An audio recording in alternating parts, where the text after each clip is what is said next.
Dobrý deň, tak dnes si ukážeme niečo o stmievaní.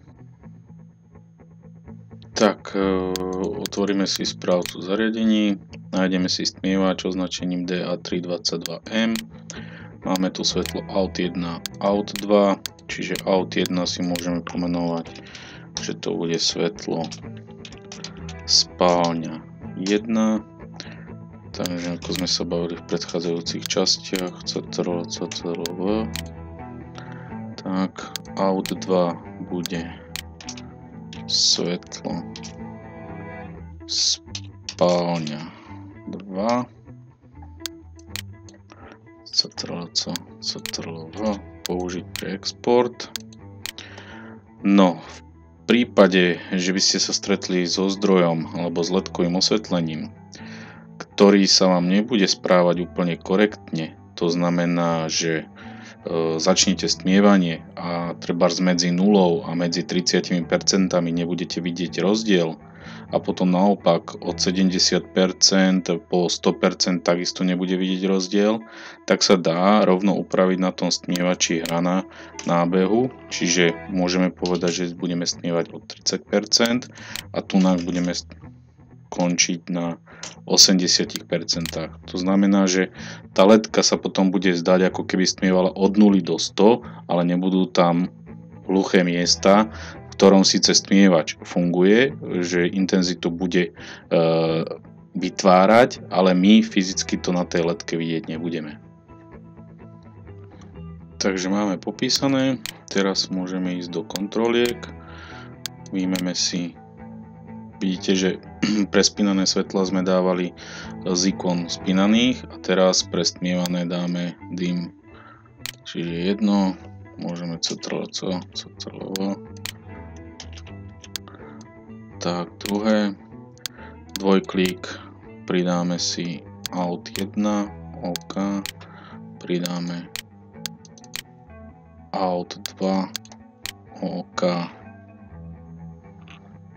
Keďže ja tu mám dosť málo prvkov na tomto demonstračnom paneli, tak si spravíme trošku úpravu, že odmažeme nejaké funkcie, aby sme si vedeli použiť potom stmievanie alebo ukázať si stmievanie treba cez EST ovládač a to isté aj pre VSBčko, takže poodmazujem to.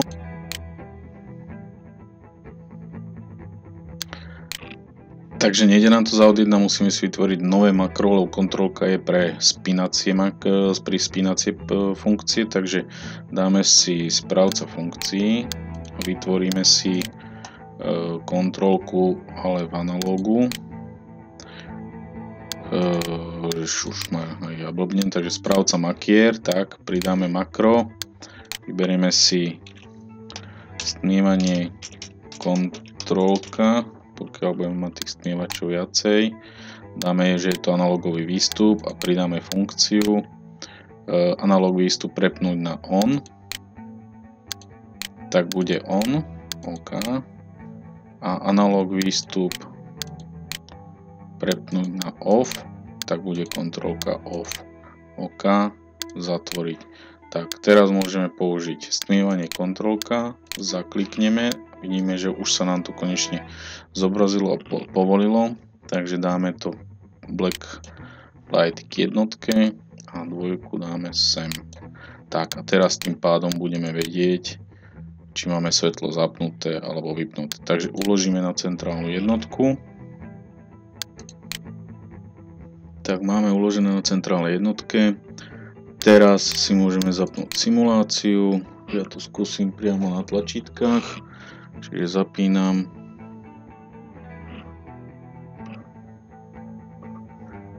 Na 100%. Druhá je na 100%. Pokiaľ by som si dal simulácii, tak vidíte, že sa mi automaticky rozsvietili. Teraz kliknem na vypnutie, takže znovu sa mi to vypína. Podržím tlačítko, idem s intenzitou hore. Vidíte 1%. Ostalo mi svietiť, držím.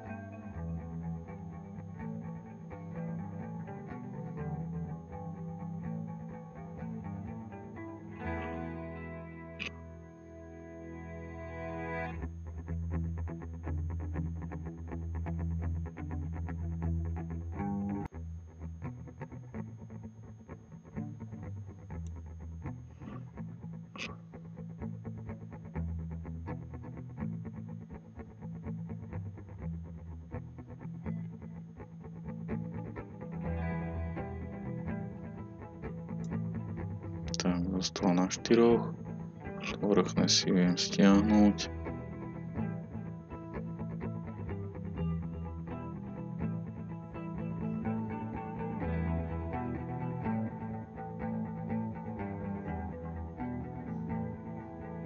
Pustím. Dostal na 94.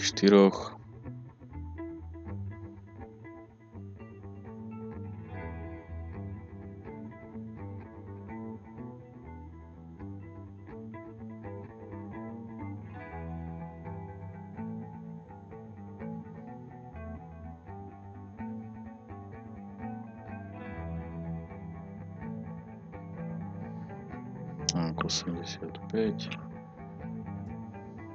Spodne som vypal s VSBčkom. Zapnem. Znovu držím dlhý stisk, je intenzita nižšie.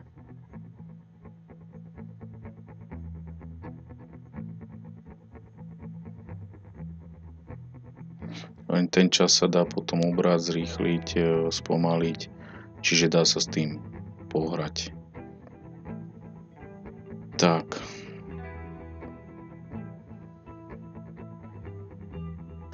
Čiže 100, vypnem, zapnem. Dobre, čiže tým sme si ukázali naprogramovanie stmievania.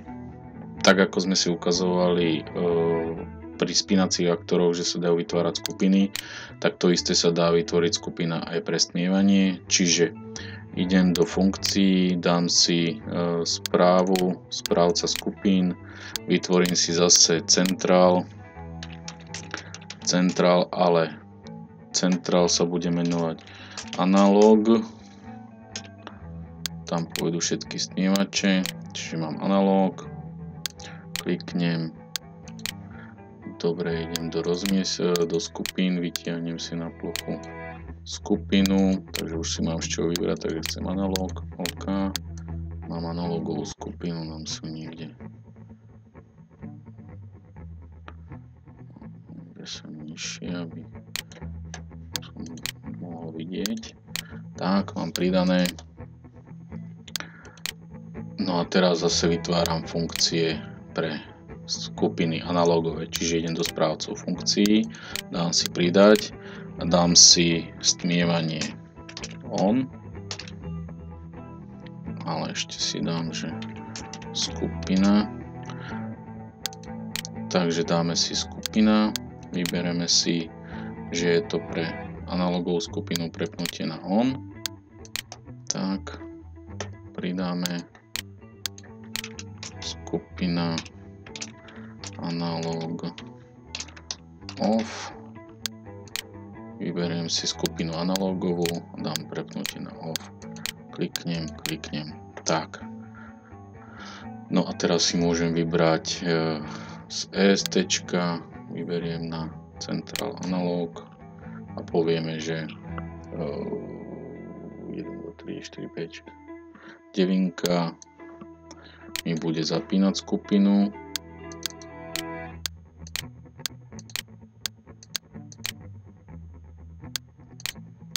Tak.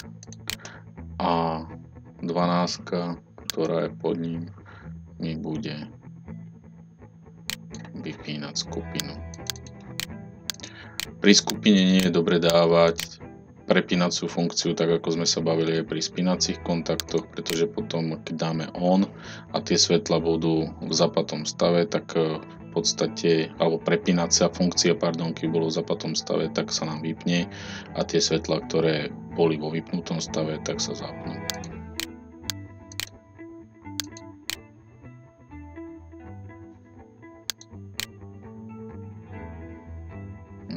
Tu sme niekde spravili vo funkciách chybu, skupina.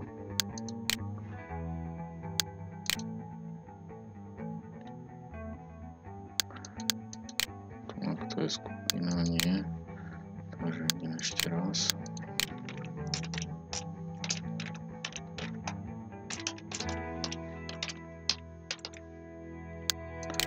Vyberáme, že je to skupina a prepnutie na off.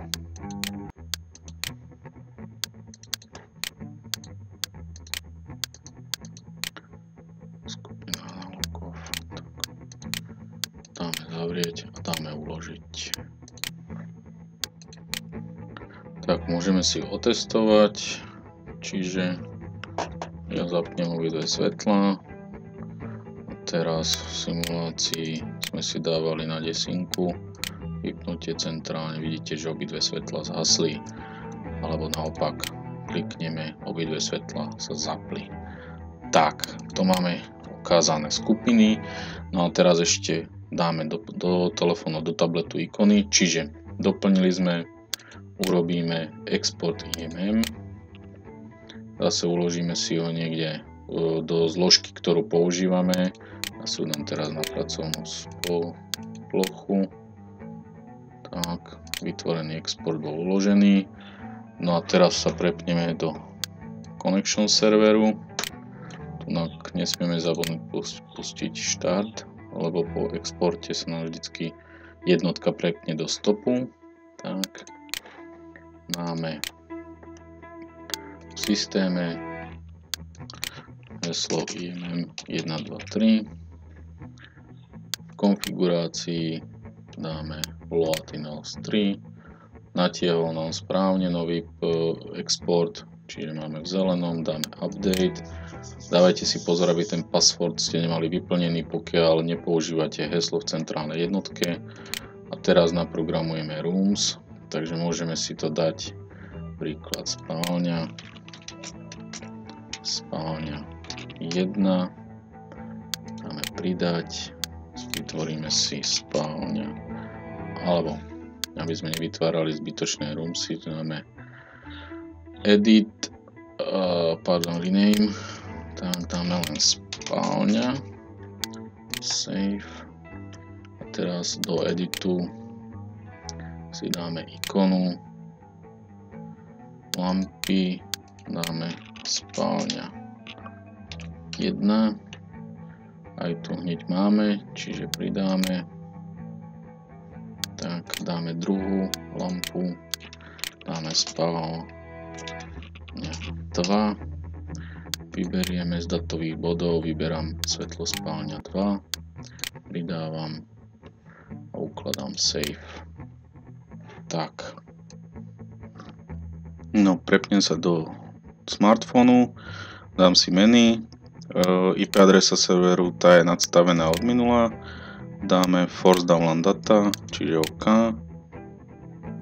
zóny sa nám stiahli, kliknem, vidíme tu to, čo sme si programovali v spínacích prvkoch, preklikávam obývačka, už tu máme aj spálňa, kliknem na spálňa 2, zapnuté spálňa 1,